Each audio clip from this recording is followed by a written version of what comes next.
اهلا اهلا، عاملين ايه؟ يا رب تكونوا بخير. انا رشا يوسف، وهكون معاكم علشان اوريكم طريقة عمل كفتة الفراخ.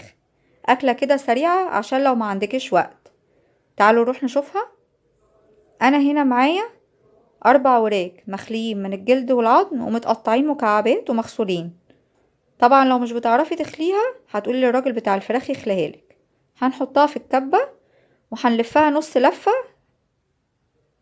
بالشكل ده. بعد كده هنحط عليها بقى بصلتين متقطعين مكعبات، ومعلقتين من البقسماط،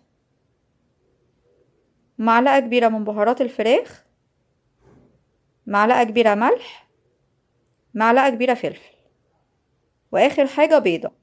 البيض والبقسماط عشان ما تفكش مننا. هنكمل فرم بس مش عايزينها ناعمة قوي. بعد كده هنضيف حزمة من البقدونس مقطعينها رفيع ونخلطهم مع بعض، وهندخلها التلاجة شوية قبل ما نبتدي نشكلها. بعد ما خرجناها من التلاجة هنبتدي بقى نشكلها بالشكل ده. ممكن نحط في ايدينا شوية دقيق او شوية مية عشان ما تلزقش في ايدك وانت بتشكليها. كده احنا خلاص اهو شكلناها.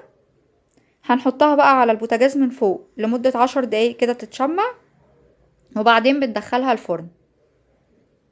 كده بعد ما استوت معانا واتحمرت، هنقدمها بقى مع سباكيتي او مع عيش وطحينة زي ما تحبي.